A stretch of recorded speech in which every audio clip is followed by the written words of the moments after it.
Eu sou a Nina Escudeiro, integrante do grupo de pesquisa em educação física escolar da FEUSP. É um grupo que se reúne desde 2004, quinzenalmente, para debater, estudar, investigar a prática pedagógica da educação física da perspectiva cultural. O objetivo desse vídeo é apresentar o documento curricular de educação física da educação de jovens e adultos da Rede Municipal de Ensino de São Paulo. Esse documento foi publicado em 2019 e foi elaborado em parceria com professores que à época atuavam no CIEJAS. O objetivo desse vídeo, então, é conhecer as orientações didáticas do documento curricular da educação física para a EJA na Rede Municipal de Ensino, que corresponde à parte 3 do documento. Vocês vão observar nesse quadro sobre o ensino da educação física que nós não temos conteúdos, né? Os conhecimentos são divididos em temas. Temas culturais, que se referem às brincadeiras, às danças, às lutas, aos esportes e às ginásticas. Vocês vão selecionar os objetivos a partir e depois da eleição do tema, da seleção do tema. Então, os objetivos, todos esses, não precisam ser trabalhados. Vocês vão escolher o objetivo de acordo que dialogue com o tema selecionado. Vamos lá, então, para o trabalho, para as orientações didáticas do trabalho do professor. Como é que eu começo o trabalho? O trabalho começa pela seleção do tema, que é uma parte muito importante. E para selecionar o tema, o professor precisa atentar a alguns princípios ético-políticos. E vale dizer que esses princípios não são fundamentos, né? Os princípios constituem um campo de imanência, e isso quer dizer que eles emergiram da prática pedagógica. E à medida que as pesquisas sobre a prática pedagógica na perspectiva cultural, lá no interior do currículo cultural, foram avançando, esses princípios foram sendo anunciados. Então, reconhecer o patrimônio cultural corporal é importante, especialmente porque os alunos, né, os discentes, eles chegam na escola com um patrimônio, com uma história, né, e que precisa ser reconhecida e articulada com o tema a ser trabalhado. Então, mapear esses conhecimentos é fundamental. Saber o que eles acessam, se eles acessam como praticantes ou simplesmente como espectadores, assistindo, né, via internet, via televisão e tudo mais. Um outro princípio importante é a articulação com o projeto político-pedagógico. Então, o professor vai mapear também o que está expresso nesse documento, o que essa comunidade quer, né, para os alunos e para a escola naquele ano letivo. Então, é importante que o tema seja articulado com o projeto político-pedagógico, como aconteceu lá com o professor no trabalho com o maracatu. Lá, o professor atentou para o desejo desses alunos de conhecerem, né, as culturas periféricas, conhecer as suas características. Assim também aconteceu no estudo do Chokeball, com a professora que, atentando para o que estava lá no PPP, que era atender, né, mais o público adolescente, mais o público jovem, né, ela escolhe esse tema, mas também porque ela considerou que existia ali um desejo desses alunos de tematizarem esportes coletivos, já que eles já haviam tematizado antes o golfe e o slackline. Um outro princípio importante é a justiça curricular. Então, se a gente considerar que a escolha da prática também deve contribuir para diminuir, né, de certa maneira, as desigualdades sociais, a justiça curricular é um princípio que vai contribuir para que os alunos consigam conhecer melhor, ampliar seus conhecimentos sobre as práticas corporais contra-hegemônicas, ou seja, aquelas que não estão frequentemente, não são contempladas no currículo. Então, ao trazer essas práticas, o professor traz para as aulas, né, para o debate, significações, outras significações, que vão estar se confrontando com aquilo que os alunos pensam. Né? Então, isso também a gente pôde perceber no estudo do maracatu, mas também lá no trabalho com o voleibol. No estudo do maracatu, lá naquelas primeiras impressões, né? Que se apresentaram, se mostraram preconceituosas, né? Revelando ali um desconhecimento das religiões africanas, né? Então, esse princípio ajuda, contribui, né, nesse sentido, em que as significações desses outros grupos vão ajudar, né, a se elaborar outras formas de pensar a realidade, outras formas de explicar o mundo e se expressar nele. Mas a justiça curricular, ela também contribui na seleção das atividades. Então, oferecer atividades de leitura, de vivência, de registro, de produção, atividades em que os alunos precisam entrevistar. Isso, de certa forma, o professor leva, né, os alunos a realizar atividades bem diversificadas. Isso diversifica, de certa maneira, né, o trabalho e atinge muito mais os alunos. Né? Isso aconteceu também lá no estudo da ginástica, quando a professora olha para aqueles alunos, né? Porque ela fez um mapeamento do perfil desses alunos.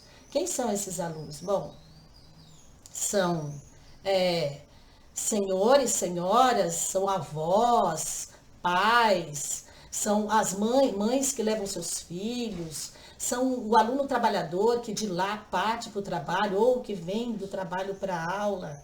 Né? Ao reconhecer isso, e assim, ela também tinha um grupo grande de cadeirantes, né? E isso, conhecer esse grupo fez com que ela diversificasse as atividades quando ela propôs o teste, para fazer o teste lá no estudo da ginástica. Isso fez com que os alunos todos conseguissem contribuir, participar democraticamente das atividades. O estudo do maracatu e do jogo mancala nos trazem para um outro princípio, que é o da descolonização do currículo. Esse princípio, ele nos faz trazer para a escola, ou nos orienta a trazer para a escola, práticas corporais de grupos menos favorecidos no tecido social. Ao fazer isso, o professor coloca o aluno em contato direto com o que é diferente, com o que com outras representações sobre aquelas práticas. Então, a descolonização do currículo vai contribuir para que os alunos consigam perceber, como lá no estudo do maracatu aconteceu, né, que algumas representações que apareceram inicialmente nas primeiras leituras foram se desfazendo ou se desconstruindo. É legal também pensar que a descolonização do currículo, ao fazer esse trabalho para selecionar o tema, o professor pode estar aí identificando também algumas problematizações que podem ser trabalhadas ao longo do estudo, da tematização. Ao escolher diferentes situações didáticas, o professor vai aproximar os alunos do tema de uma maneira diversificada. Né? Então, isso seria evitar o daltonismo cultural, porque se eu trabalho só com vivência, né, eu vou estar prestigiando um grupo, né, que é mais habilidoso ou que tem mais familiaridade com a vivência daquela prática. Se eu faço só atividade de leitura, o mesmo pode acontecer. Então, quando o professor diversifica, ele aproxima todos os alunos do tema que está sendo estudado. Né? Então, evitar o daltonismo cultural é considerar que os alunos têm conhecimentos, têm saberes, mas especificidades também. Então, esse princípio se contrapõe àquelas pedagogias que advogam que todos os alunos precisam trabalhar da mesma maneira, no mesmo tempo e chegar no mesmo lugar. A ancoragem social dos conhecimentos é importante por quê? Porque as práticas corporais, como textos da cultura, como artefatos culturais, elas trazem consigo sentido, significado, elas estão imersas em relações de poder e o professor precisa, essa seria a tarefa do professor, questionar, né, essas relações de poder. Trazer a prática corporal do jeito que ela acontece lá fora é de suma importância para fazer essa articulação. Então, o aluno perceber que o que ele está fazendo, que o que ele faz lá fora e a escola, tudo isso faz parte da vida dele. Muito bem. Uma vez selecionada a prática corporal a ser tematizada, é a hora de selecionar os objetivos de ensino. Então, olhar aquela seleção dos objetivos e ver o que ali conversa, dialoga com a prática que você escolheu. Então, a partir daí, então, vamos desenvolver atividades de vivência, de leitura, de ressignificação. A vivência, ela pode promover, né? Pode ser realizada de diversas formas, mas vivenciar necessariamente brincar, jogar, praticar esporte, lutar, né? Então, nessa vivência, os alunos já iniciam um processo de ressignificação na medida em que a prática corporal chega na escola, né, e precisa ser rearranjada, porque os espaços, muitas vezes o número de participantes, precisa ser rearranjado, negociado, e então a prática corporal já é ressignificada a partir daí. A ressignificação também acontece quando as atividades de ensino apresentam outras significações, outras formas de ver aquela prática. E a leitura da prática corporal, ela vai ajudar os alunos a fazer outras elaborações, reelaborações. Então, ler uma prática corporal significa pensar que existem infinitas formas de fazer essa leitura, o que faz com que a gente questione a ideia de que existe só um jeito, né, de praticar, só um jeito de jogar, só um jeito de brincar aquela brincadeira, ou aquele jogo, ou aquele esporte, ou a ginástica, enfim. Né? Esse questionar a leitura nos possibilita isso. A partir do momento que a gente faz a leitura das vivências, a leitura, por exemplo, do jogo. Então, o professor lá organizou a leitura de um jogo, do jogo dos idosos.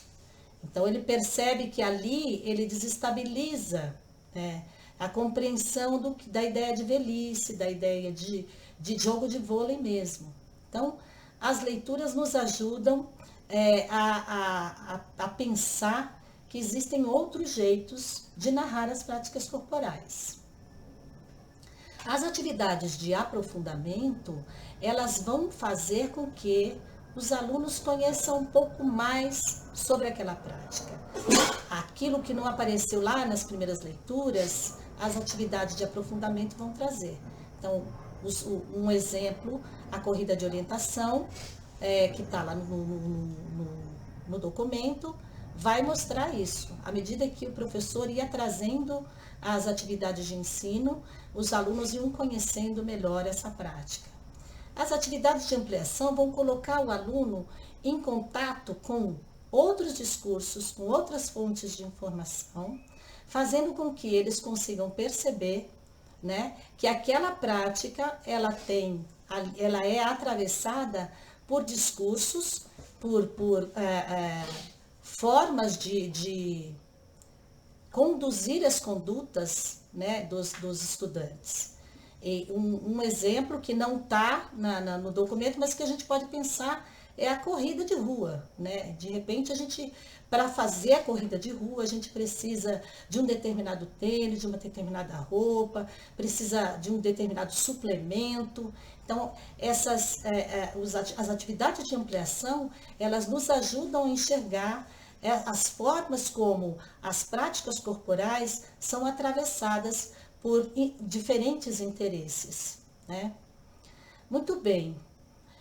Todas essas atividades de leitura, de vivência, de ressignificação, de aprofundamento, de ampliação, só são possíveis com um registro criterioso dessas atividades. Então, o registro nesse currículo é importantíssimo, ele é imprescindível. Não dá para colocar o currículo cultural em ação sem fazer registro das atividades, porque o registro é o que documenta, o registro é aquele que vai ajudar no planejamento. Então, quando o professor escolhe uma LOA pensando naquilo que aconteceu na aula anterior, ele está olhando para o registro, ele está fazendo um planejamento considerando aquilo que ele anotou, aquilo que ele documentou.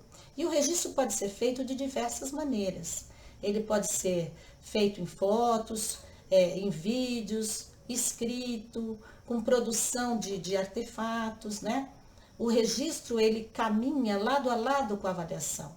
É para o registro que o professor vai olhar, e quando ele olhar, ele vai analisar aquilo que foi feito, e quando ele analisa, essa análise vai se desdobrar em tomada de decisão, em escolhas. Então, esse registro, ele materializa todo o percurso. E a avaliação é a escrita, é essa escrita, né? A escrita dessa tematização, esse texto escrito representa a avaliação. E a avaliação aqui é do trabalho do professor. Então, quando ele olha para aquilo que ele fez, que ele propôs, e os registros que ele anotou, e esses registros levam ele ou a mudar a direção, ou a dizer, não, é por aqui que eu vou, eu posso continuar por aqui, ou então eu vou mudar minha rota, vou mudar a direção. Esse registro está olhando para o que o professor faz. Então, não é a avaliação da aprendizagem, é a avaliação do ensino. Então, a avaliação, ela se mantém ao longo de toda a tematização, porque quando é que o registro se transforma em avaliação? A cada nova ação.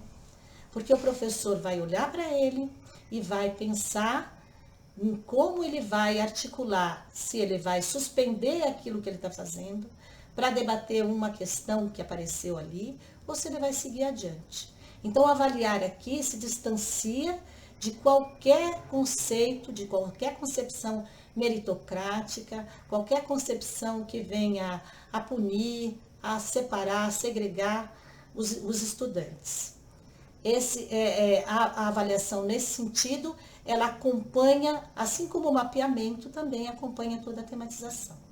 E ela não pode prescindir, o currículo cultural não pode prescindir do registro. Bom, por fim, é importante dizer que essas atividades de ensino, elas não têm uma sequência, não obedecem uma sequência. Elas acontecem de acordo com o que os registros vão apontando para o professor. Então, quem dá o tom é o aluno, é a atividade, é aquele acontecimento que ocorreu ali naquela aula. Então, não há como prescrever sequência didática, porque quem dá o tom é o aluno. Então, pessoal, a gente encerra por aqui. Espero que vocês tenham compreendido o documento curricular e quero dizer para vocês que todo esse material está nas redes sociais do grupo de pesquisa, no site. Vocês podem acessar os relatos que estão no documento na íntegra.